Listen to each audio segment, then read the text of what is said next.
All right, so welcome to our virtual executive director get together. It's been a while since we were all together in Woodville, and I'm happy to see everyone's bright shining faces. We do have a couple of new executive directors in the bunch, and I would like to introduce Emma Wright from Blackstone. Emma, can you just tell everyone like 2 things about yourself? Sure. So my name is Emma Wright, and I work in Blackstone, Virginia, and I'm also born and raised in Blackstone, Virginia. And I am a recent graduate of Randolph-Macon in Ashland. I started early June, so I am still in the mix, and I'm trying to learn everything I can. So, thank you. And Kristen Kiefer, would you mind introducing yourself? Kristen's in Manassas. Good morning, everyone. Kristen Kiefer, currently still serving as Interim Executive Director of Historic Manassas since about early May. Have been a resident of the city of Manassas for over 20 years with a husband who was homegrown here. So a lot of connections, formerly served on the school board here in community, and my background is actually in the national nonprofit space. So it's nice to be in a community-based organization, really with our boots on the grounds, listening to community and making it a better place to live. So look forward to meeting you all. And like Emma, I too continue to learn and will learn from each of you. So thank you. And I think last of our new executive directors, Chris Allen in Fredericksburg. Would you mind introducing yourself?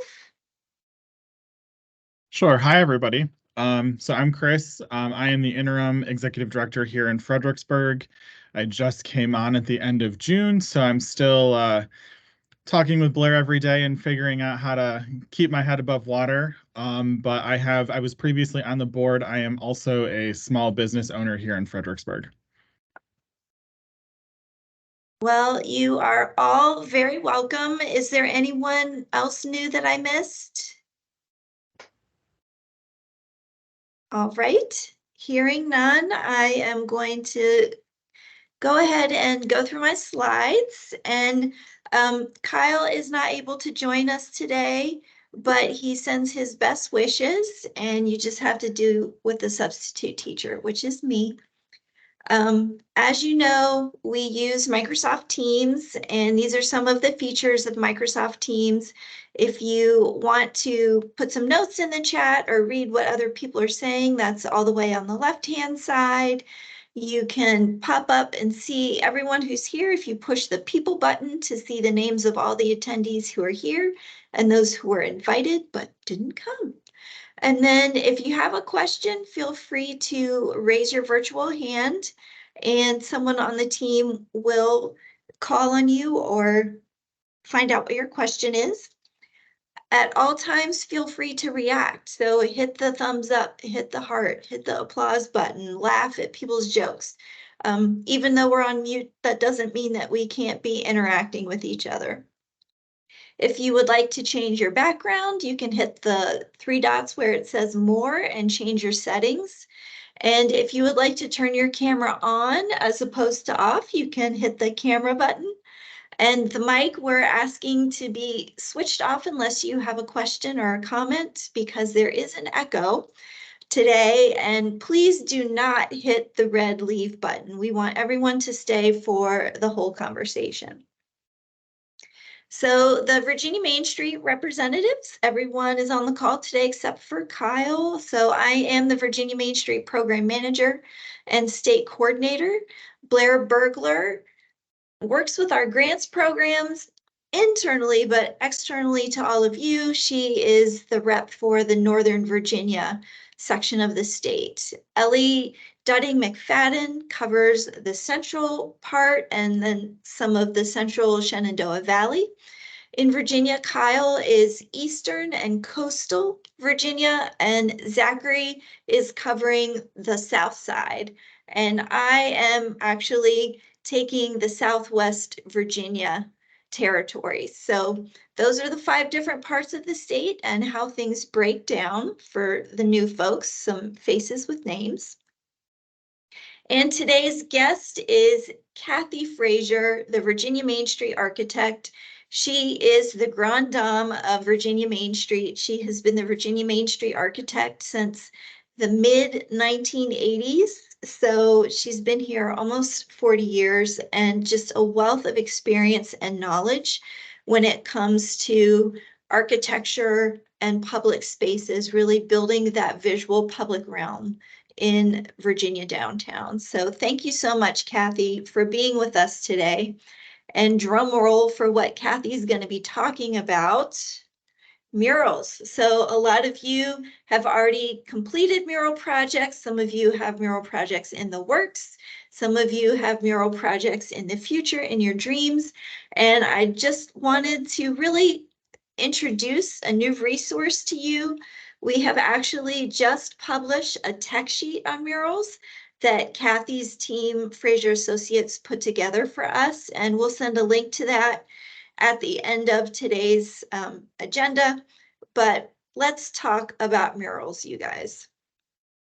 But before we do that, I guess we're breaking the ice. So go ahead and shout out your name, where you're joining from, and one word to describe your favorite public art project.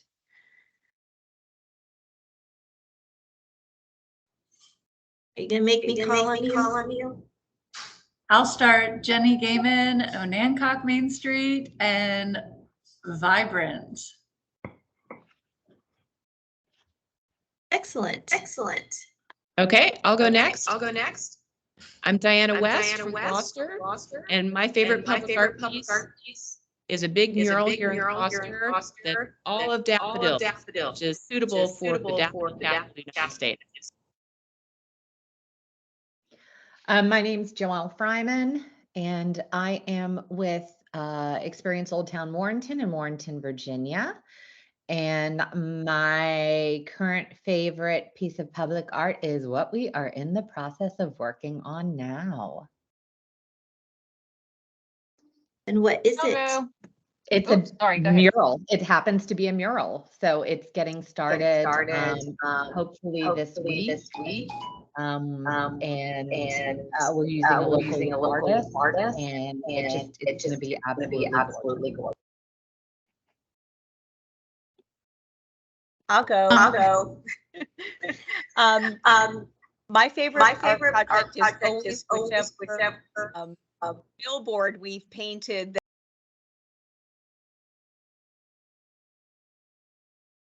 I'm sorry. I'm trying to respond to the echo. I'm sorry. I think I might have accidentally muted you, Karen. I'm so sorry. If you could unmute yourself, I apologize. Okay. All right. Can you hear me? Yes. Sorry about that. Sorry. My favorite is whatever basically billboard we've put up at the time on a vacant lot in the middle of Mason Avenue, because we're not allowed to have actual murals on buildings. There's a town ordinance against it. So we, as Main Street, paint a new one every so often and cover an entire lot that butts up to the sidewalk on our main drag. And it's always a famous photo spot for everybody. So that's always my favorite.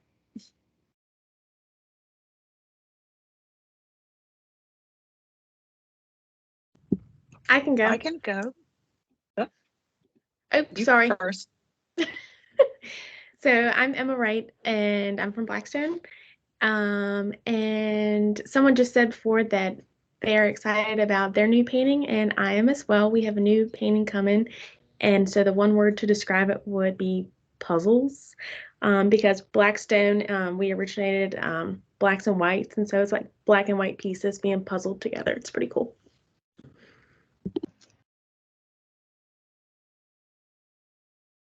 Sorry, this is Jenny from Onancock Main Street again. I thought we were supposed to give one word, but I do want to mention that we have a mural that's in the works right now, and the artist came from Columbus, Ohio, and it's all about the legacy of theater in Onancock, and it's full of metaphor and symbolism. So please come visit.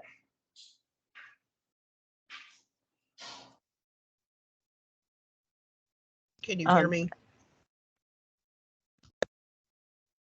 This is Jackie from Luray, and I would say historic.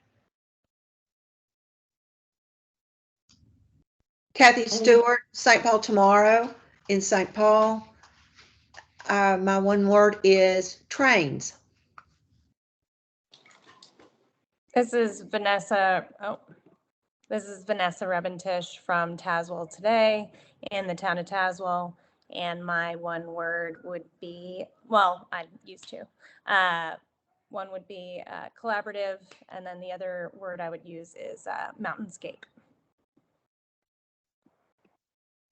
Jennifer from Gloucester Main Street. The word is storytelling.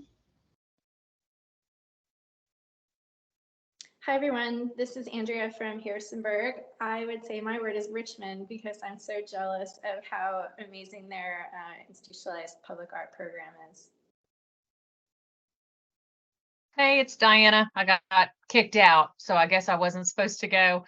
Diana in Danville. One word that describes my favorite murals are collaborative.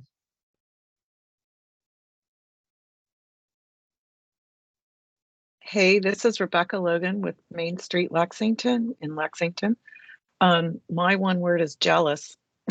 Because we're not allowed to have mural. I shouldn't say we're not allowed, but anytime we even mention the word mural here in Lexington, it becomes controversial. So I'm jealous.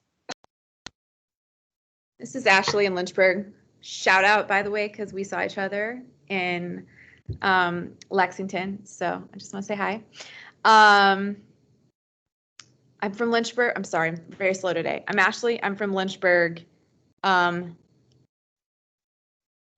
I forgot what I was going to say, but we can talk about people not liking murals because I feel like I have a workaround. So you can call me and we can chat about that. Colorful. We'll go with that.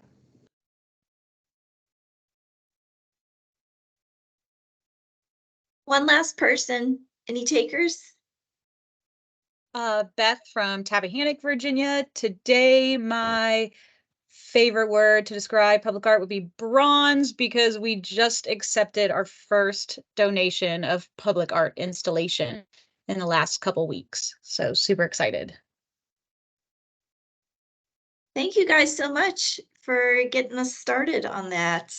And I really do love seeing all the different artworks and public spaces that you create around some of your different public art projects. So very excited to visit more of you this coming fall after I come back from vacation. So just had to throw in there that I'm going on vacation next week.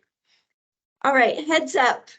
Fall rev-ups. If you haven't already signed up for a fall rev-up, please do so on September the 11th. We'll be in Galax. September 13th will be in Blackstone, and September 14th will be Luray.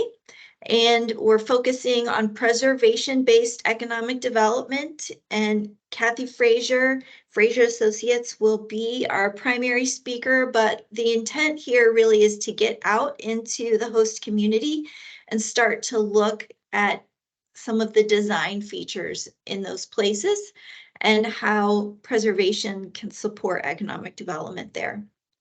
On September 22nd, Main Street Now session proposals are due. Some of you are working on those. If you want any feedback on your proposals, please let me know. If you need an additional speaker or a moderator, I'm happy to step in.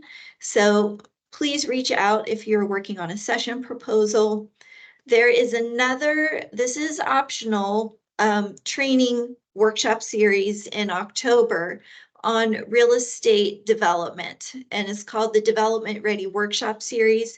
For those of you who are already having some success with CBL or are thinking about doing a community business launch program in the future, getting those retail spaces move-in ready is really critical to having a competitive application for community business launch, but also just in general for filling vacancies.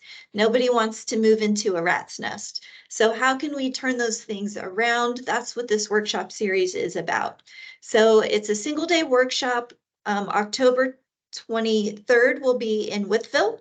October 24th will be in Harrisonburg, and October 25th will be in Newport News. And Joe Borgstrom from Place in Maine will be the trainer for that series. So he's excellent, and hopefully we'll see you there. October 31st, there will be another director huddle where we'll be talking about the annual data bonanza, because it is, after all, October 31st. And just wanting to go through some of the new formats. It's the same information, but the way we're processing it through CAMS primarily this year is going to be a little bit different than in years past. And Zachary will walk you through those different innovations from an internal. It's an innovation for us. Hopefully it will be less painful for you. And November 9th, there will be a webinar on demonstrated impact and results. So this is part of the series on the new accreditation standards. And then the last thing on this list that I want you to be looking forward to, on January 17th through 19th, we will be having our director's retreat. And the current location is to be determined, but hopefully we'll have that information for you very soon. But please do block that time on your calendar for now. So one more thing, Virginia Main Street is going to be undergoing a new grant program in calendar year 2024.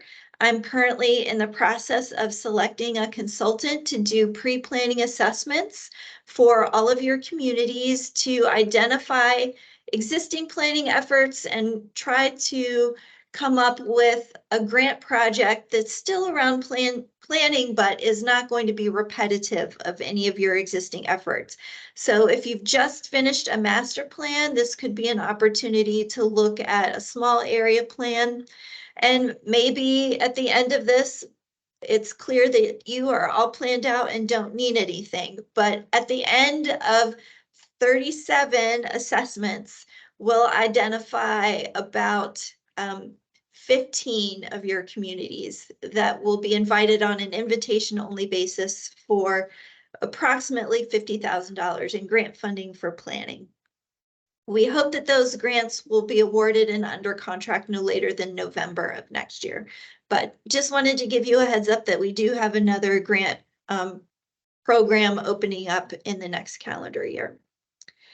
So we've talked a little bit about public art. I don't want to take too much away from Kathy's presentation, so forgive me if I move on from this slide too quickly, but okay, maybe not. This is where Kyle would have been really helpful.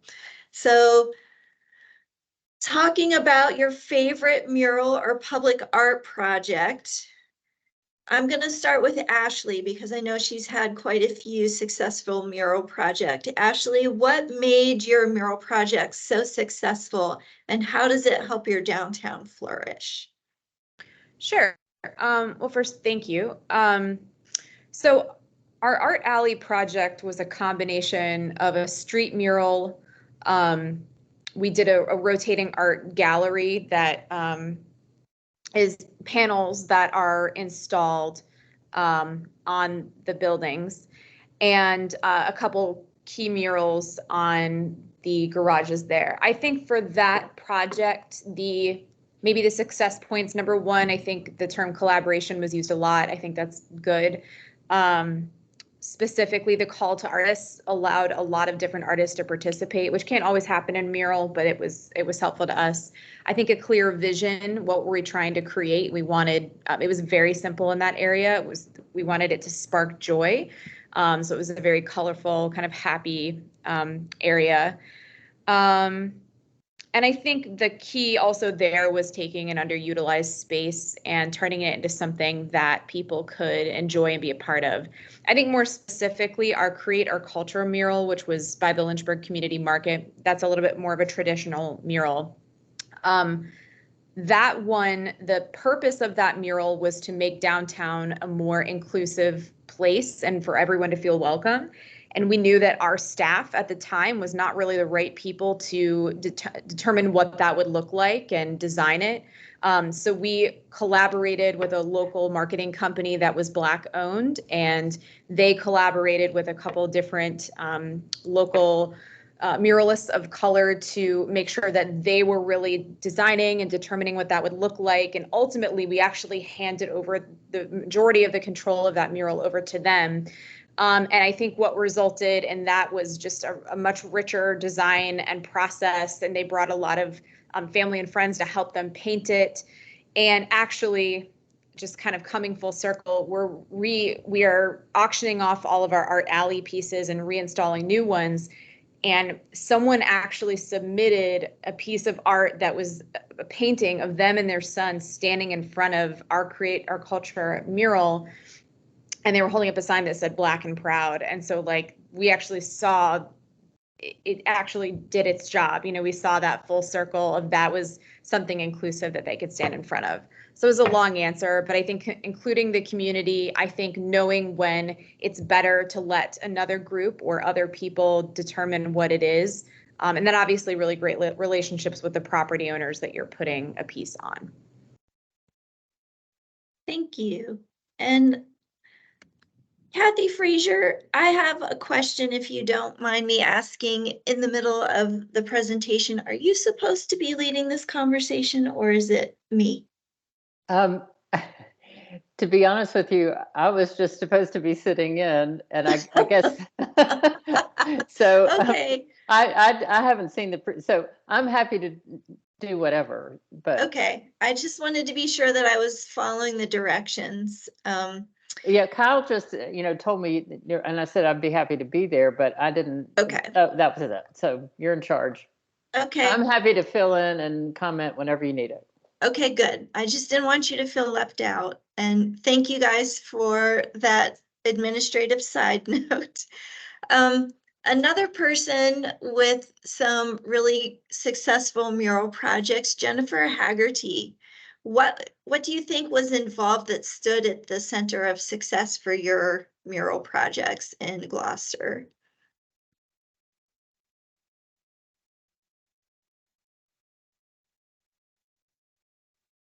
Jennifer, you're on mute. You're still on mute. Okay, yeah, so yeah, sorry, smooth entrance there. Hey, everybody. So everybody, I sound like a broken record. Everybody's tired of hearing it, but we are unique here in Gloucester in that we have the Cook Foundation, which is a foundation that is committed to bringing the art to everyone in our community. And when I started 5 years ago, my colleague next door, who was the executive director for the trust, also was a part-time executive director for the Cook Foundation. So those projects flourished. We worked, obviously, Jenny would put on her trust hat as well as her Cook hat, and we would collaborate with one another.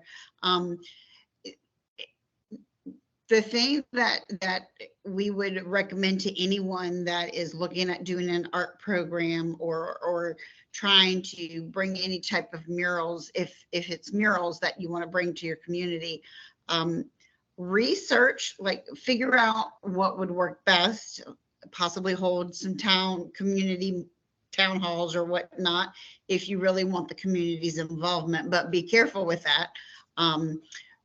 What the approach that the Cook Foundation took here was they thought about our community and what would people like to see and what would be pleasing for all to see. Actually, more than 5 years ago, Pocahontas, we claim credit to her. And there was a mural done of Pocahontas, and it wasn't on Main Street proper, but it still garnered a lot of attention and people loved it, but it just wasn't on Main Street proper. So the next they thought was, well, let's do daffodils because we're the daffodil capital of, North America. And here we are, and we've got Brent and Becky's here. So that started it. And then also that season for that arts festival, sculptures were brought to the street. So people got to not interact with them at the time, but do, you know, posing. So that allowed us to look as an organization and with the trust and Cook Foundation to see that people were really responding, and it made people kind of smile. I mean, somebody could be walking down your street and just like window shopping, and they'd see this guy sitting on a bench that they can't believe hasn't moved, because actually he's a sculpture, so he's not going to move, but they smile when they see the pieces of art throughout. But I would definitely do your research, figure out what you want your mural to be, and do your research about that. I think that's one of the reasons we now have, well, technically 6 murals in our very small downtown. 5 of them were provided by the Cook Foundation. They go in, they determine the topic as it is relative to Gloucester. And I mean, we've got one of our daffodils. We've got Pocahontas was our first. We have our daffodils. Then we had one done of our watermen and waterfowl, because we're very heavy in our waterman history and lovely marsh scenes. And then we have one of T.C. Walker, who was an incredible man. And that tells so many stories and adds to some diversification for us, because we don't really have a lot of that. But having that mural now, people of color are coming out more in our downtown, but again, they're few and far between.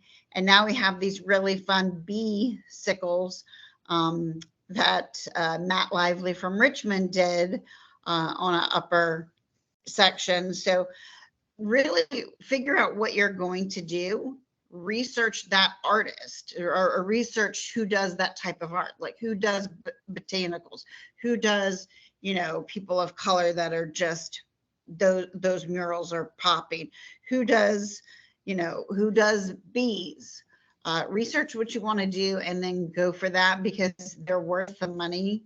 I know it's really neat to be able to do a smaller project with local or community artists around, and that's a buy-in, but the art that the foundation provides for our downtown is very nice, and that's kind of the way they approach it. Sorry, that was really long.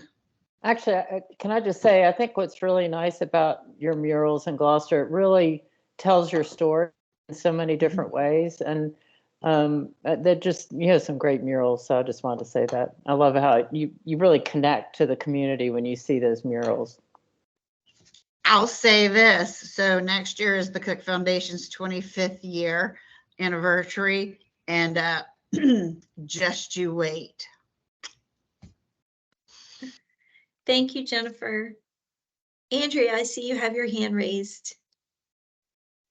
I have a question for Jennifer and others. Have you guys had any pushback from community members who wanted you to really only use local artists and didn't want those bigger artists to be engaged? We have not, because like I said, when we started, and I was not around for the Pocahontas mural, so I don't know how that went down. And that was years from when we started with the daffodils.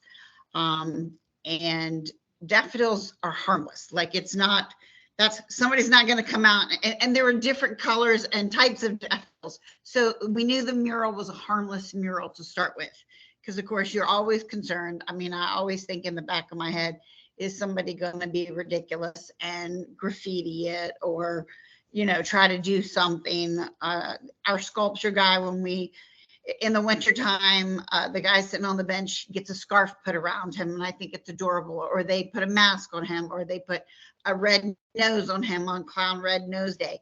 I think it's adorable, but I don't always want to draw attention to that, because then I'm afraid somebody might try to one up. But so we started with daffodils, and I think that the way the community really supports it is because It's done when the community can see it, and they're invited to come up. We've been very fortunate with the artists that the Cook Foundation has found. The artists invite people to come up and ask questions. And the way we are here, everybody just really embraces the artist. After the first one, it kind of like broke the seal, even though technically the daffodil was not the first one. Again, Pocahontas, but not in Main Street proper. So once that was done, and then when they went into the Waterman waterfowl, it was kind of like, all right, because the way our community is set up, we're kind of north end, south end. South end thinks north end snooty, north end thinks south end snooty. And this was paying homage to the guineamen, the watermen, the bubbas that wear their red boots. I mean, red boots, white boots. That is also a part of our culture. So we weren't just trying to be one thing. And so we brought that in. And then when we brought in the TC Walker, we were a little concerned at how that might work. For all of you all that don't know TC Walker, his home is here on Main Street. He's no longer with us. He's known as Virginia's first Black lawyer. Just not properly known, but known. And he was just an incredible man that did a lot of things for the community and for his neighbors and friends. And so the story is quite telling. So I was nervous about that particular one, just because a county next to us, you know, they're guarding their Confederate flag with guns and whatnot. And of course, everybody has the right to believe what they believe and go forth with that. But no, everybody kind of did here or there, because I was on the internet, you know, checking soundboards and whatnot, listening to people, message boards. Nobody, I mean, there was a little bit of, or they paint him, but everybody else is just like, oh my gosh, it's amazing, it's beautiful. And then the bees, again, speaking to our heritage, just like Kathy said, that's kind of what they've been doing. We're very fortunate. I'm sure everybody can say the same thing. We have a lot of rich history right here in our community, and those are the points we're playing off of.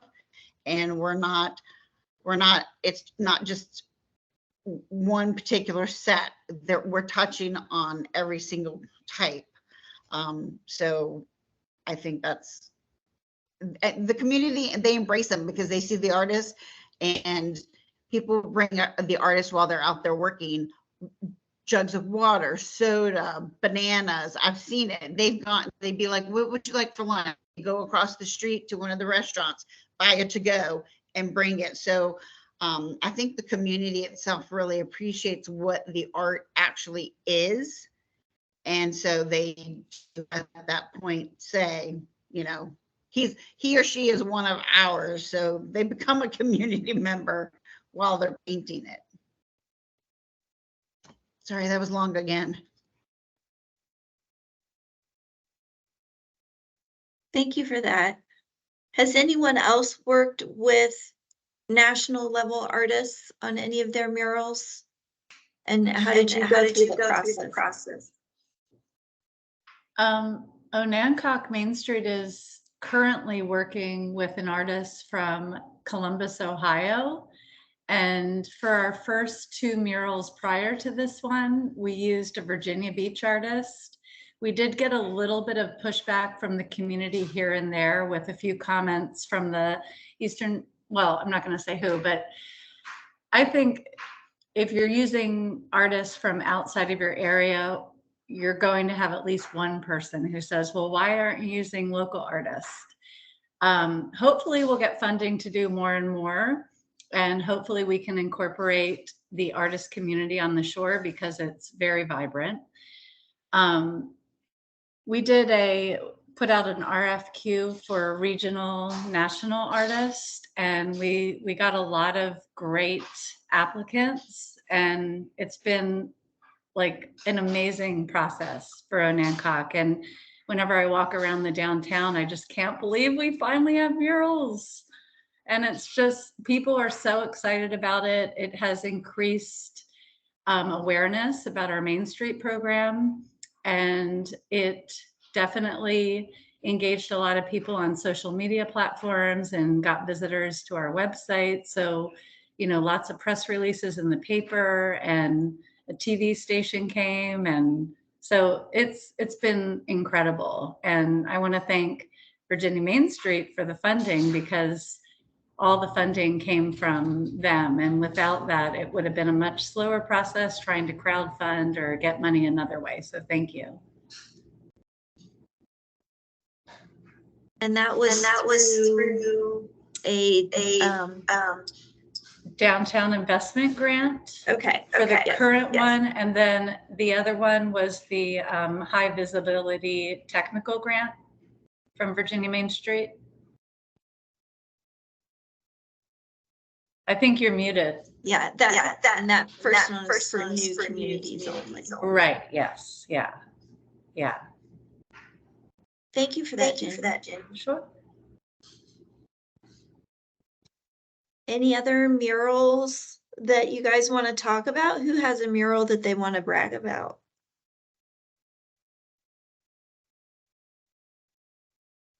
Because I will call on you.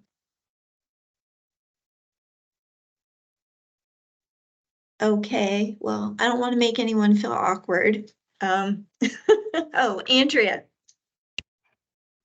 I was just going to say that we had a recommendation from our downtown master planning consultants to have more public art, and it's happening. Like, we've had several murals come up, including 2 very large scale murals that covered an entire side of a building, happened since that downtown master plan came out. So it's like people really heard the call, and luckily the Arts Council got a big endowment, and they decided to, as a partner in the downtown revitalization, to create a downtown mural program, or a mural program, but everyone knows that like that kind of stuff just happens downtown. So having that roadmap through your downtown master plans is definitely a great tool to see some of that stuff happen. And for the large scale mural, how's your community going to go about deciding what is actually depicted in that mural? So they all happen in different ways. One, for example, was with the Children's Museum, and so that's a private endeavor.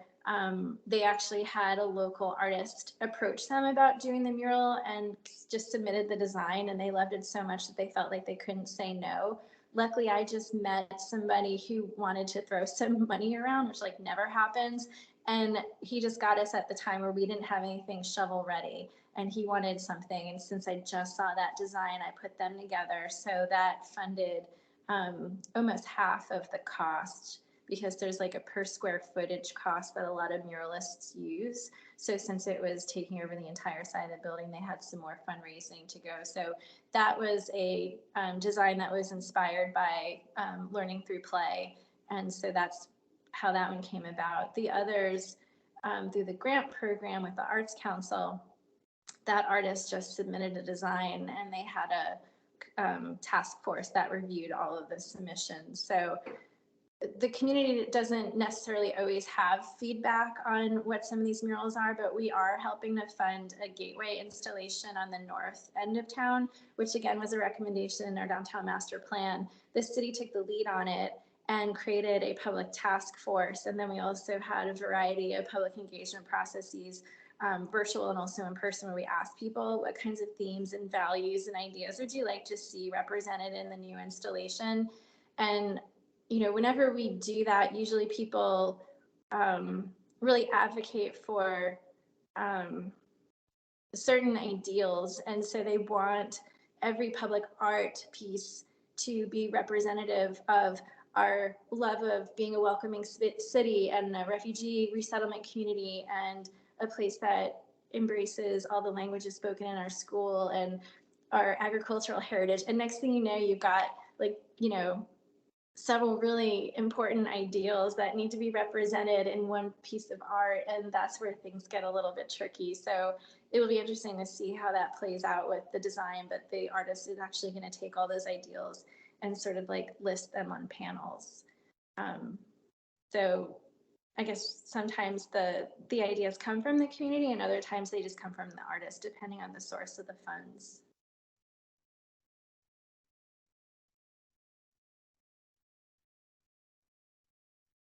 Sorry, Kathy Stewart, what would you like to say? Thank you, Andrew.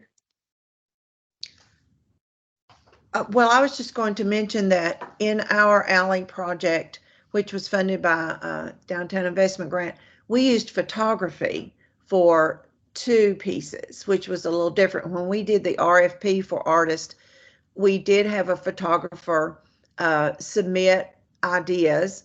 And so we chose a picture of Trillium, which is native to Virginia and very popular around the Clinch River. And then we had another piece where a butterfly is on another native plant, some sedum. So it was, and they're large scale. They're 8 feet tall by 4 feet wide, and they've been treated. They sent the photographer knew what to do. I didn't know anything about it. So they had their art put on a particular board that is suitable for outdoors, and had the photograph treated, and it's very vibrant and sets up very nicely in our alley. On the opposite wall, we are putting a painted mural, but it was, and we didn't.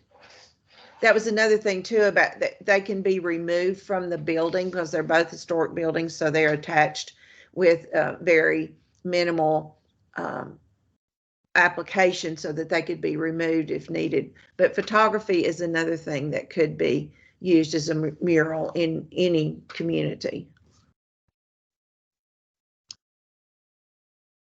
Thank you for that, Kathy.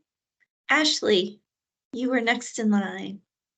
Yeah, first, I just want to put in a little plug for the one sheet that was not a one sheet, the guide that Kathy made. It's fantastic. So if anyone is like brand new to this and just wants to start at the beginning, there are so many things that you have to think through that I'm here to say we did not and learn the hard way. So I definitely recommend starting with that. The one thing I didn't see in there, and I don't know if this is best practices, but we put anti-graffiti coating on every single mural that we do. It's expensive, but we have never, ever had a mural touched. And so that's been very effective for us. But I actually have a question that I want to throw out to people. Like, now that we have these murals up, is anyone else panicking a little bit about having to maintain them? I mean, you know, like in 5 years, how are they going to look? And it's going to be on us. And I'm just finding that, especially with our placemaking stuff, like anytime we put like beautiful, colorful tables and chairs everywhere, I realize that every time we take on a placemaking project, we're going to have maintenance down the line. And, you know, grants are not going to, you're not going to get a grant to maintain. So I just didn't know if anybody else was panicking about that and has a great plan for it.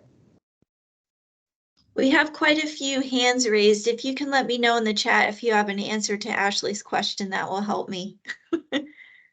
Okay. Does anyone have an answer for Ashley about maintenance? Diana West? Okay, go ahead and unmute yourself.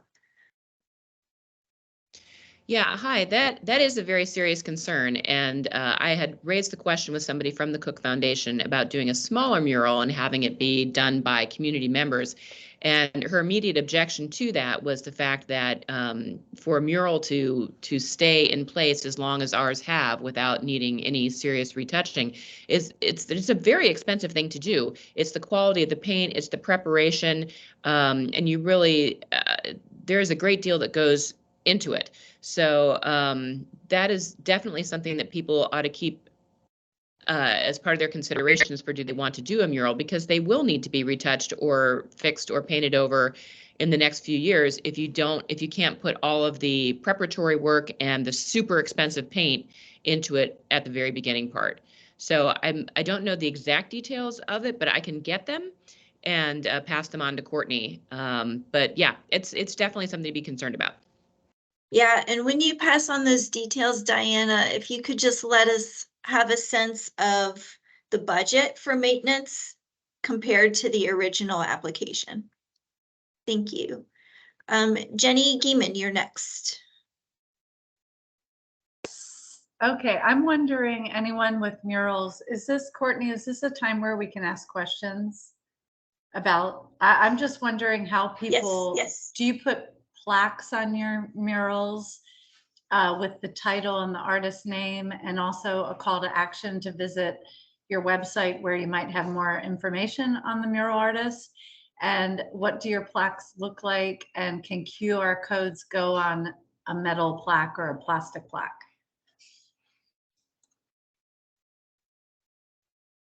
Anyone have an answer for Jenny? I'll just jump on and say that we do artist, we do title. If there's any context that we want to have on there, we do that as well. For our larger mural, because the purpose of it was to get people to a website that featured local Black artists in our community, we did fabricate a pretty large QR code that went on there. And we work with a local sign company to do vinyl graffiti resistant signs that then get installed into whatever the material is. But I think whatever works for you. Okay, thank you. Mhm. And I'll jump in to that point. Yes. One of the sculptures that we have has a little stake in the ground by it with the QR code on it. And it lists the artist's name and the piece, but then when you scan it, like it'll take you, at the time it took you to Gloucester Arts Festival, because that was used to bring awareness of this big festival that we have all month in June. That's an annual thing now. I'm guessing, which great question, and I've noted it to make sure that it's rerouted to the Cook Foundation page, because if you go on their page, you can see the different sculptures and the murals that they've done. So there's a QR code with a stake in the ground on one, on TC Walker mural, because there's so much going on in the mural. It's explaining his life, basically. It's, wish I could have met the man. So there is actually a message board out there with the explanation of every scene, because there's 7 different scenes, or maybe it's 8. In it. So it explains how important and what the importance of those things are that are on the wall. But regarding the artists themselves, they sign their work, and then, you know, that's that. We don't have any other placards for that reason. Just people enjoy. So. Got it. Thank you so much.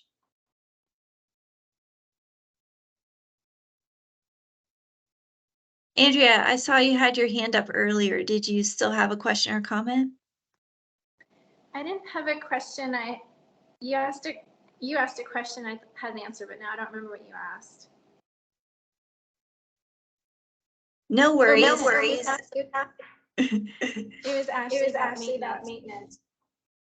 We budget whenever we do a project to include a couple of, whether it's like 1,000 or 2,000, to be able to buy materials, and then maybe find a volunteer or the original artist to do repairs, which we've had to do. Surprisingly, the murals haven't been shipping that much, which is great. So I guess we just got lucky.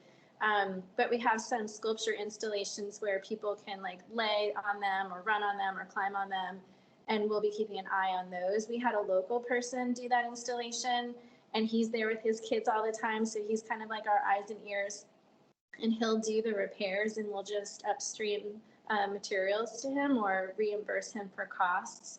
But we have started, because we learned the hard way, that if we do a public improvement or a beautification or placemaking thing and don't have money down the line to repair it, one, the city might not allow us to do it, because their big thing is how are you going to maintain it. So if we say we are setting aside $500 to $1,000 for ongoing maintenance, then they're more likely to approve it if it's in the public realm. But then also we know that if anything goes sideways later, that we have money. We don't have to fundraise for it to do a repair or to do maintenance. Thank you, Andrea. Okay, Joelle, you've had your hand raised for a while. What's your question? So I wanted to share, I have a question, and I wanted to share the link to the video that our artist did, kind of promoting the upcoming mural. And then I don't know if I can, here we go, share window, screen, or tab. Can I do that? Select a tab to share, window. There we go.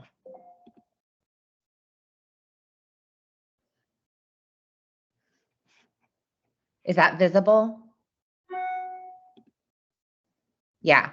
Okay, so that is our upcoming mural by a local artist. Huh? It went away. It was there and then it went away, at least for me. Can anyone else see it now? Yeah, it went away. You had it for a second. There? Is it back? Yeah. Okay. So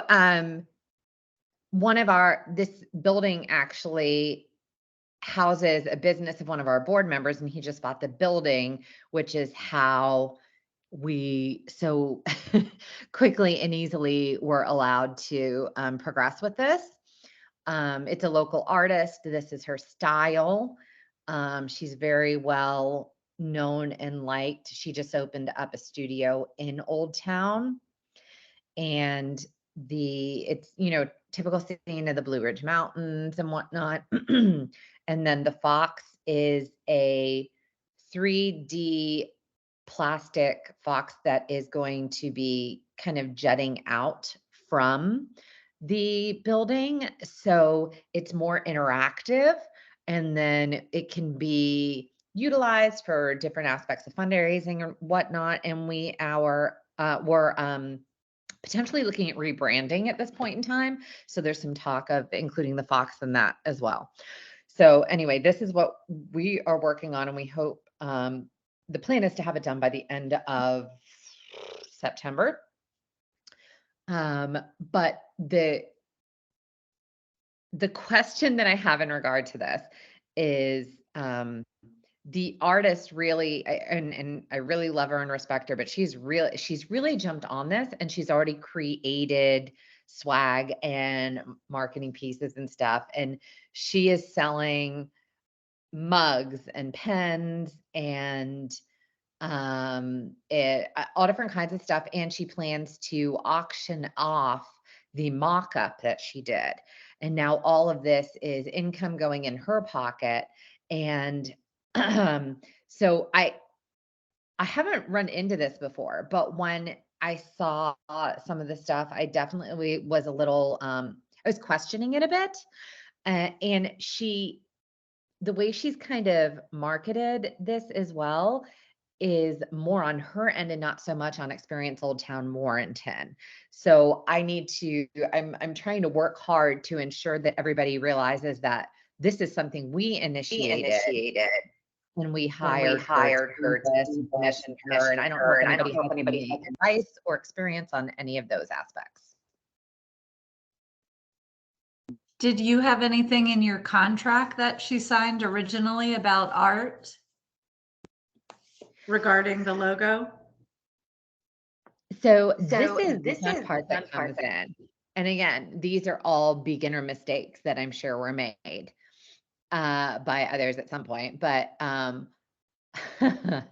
have an interesting board, and I have 2 board members that kind of took this and ran with it. And they never did a contract or anything. They didn't do anything. And when I asked them about it, it's that good old boys, Old Town feel of, it's okay, it's all good, we got this, not a big deal. So that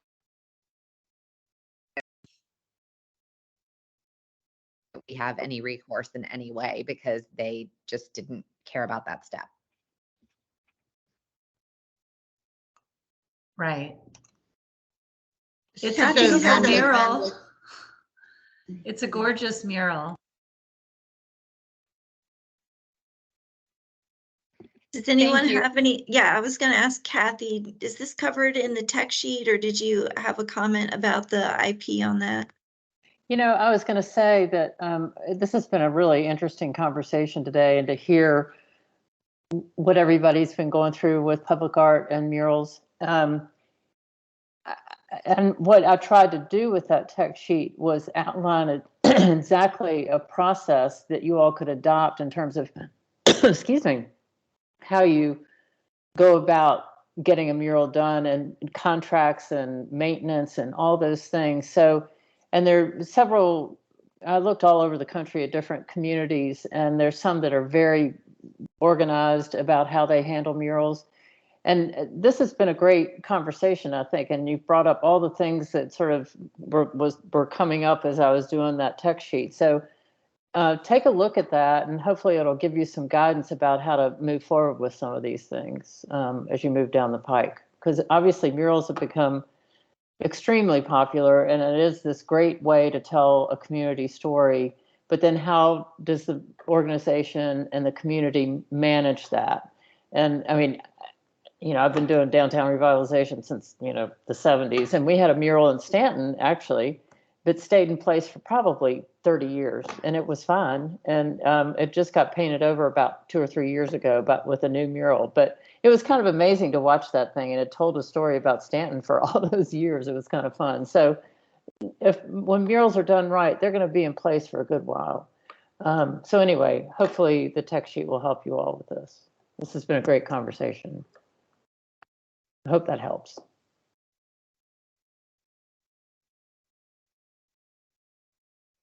Thank you, Kathy. And Jennifer and Andrea, and then I think we'll wrap it up. We have 3 minutes left. So the only thing I was going to say is, well, if the artist is merching her own stuff and not giving you a percentage, because I don't know if that can be a conversation the board members can have with you and the artist, to be like, hey, you know, because it's about us too. If she's not willing to do that, or he, is it possible you guys could do your own merch with it and then have your, you know, put your branding out there and then flood that with your mural and whatever with your logo, your website, your information as a come visit me. Not trying to get into a war there, but I mean, if there's no contract, you know, the horse has left the barn on that. So you all might not be able to do anything for that on her end, but then vice versa. So, and then just real quick, the other thing I was going to say with Ashley's question about the maintenance and whatnot, I would probably do some sort of campaign now to some sort of whatever whether it's a mural or a sculpture, whatever you think down the road is going to need that repair, or maybe different pieces, because Lynchburg is huge and I know Ashley's got a ton of different art around, but maybe start to do a campaign for it and get the community involved and loving, and they're taking their pictures and whatever, so that in another year when you go to say, okay, we need to make sure it stays vibrant and great so everybody can take their pictures or whatnot with it, then you do a crowdfunding possibly. So wasn't sure if maybe that could help. Thank you, Jennifer. Andrea, did you have a comment?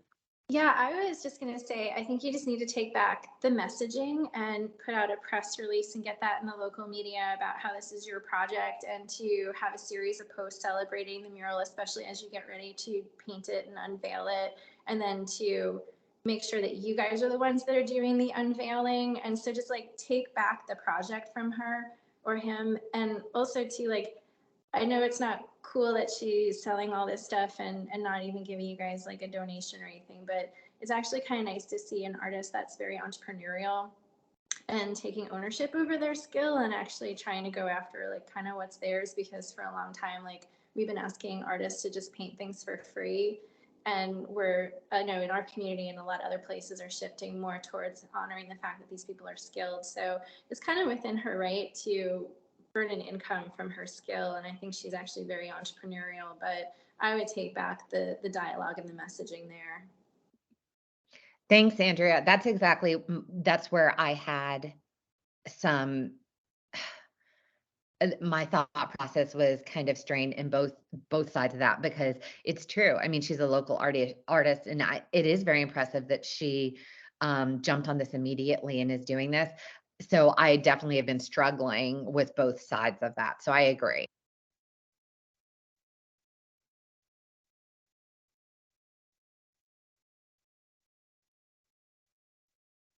We have reached the end of our time. As always, it flies by once we get rolling, and I wanted to show you a picture of what the tech sheet looks like. The link is up in the chat, but I'll follow up with that again in a follow-up email. Please, if you have an existing mural program or you're new to the program, it's still a very good read and shows you different structures that you can put in place to have a truly community-based approach to public art and high quality art, and curating that as a community.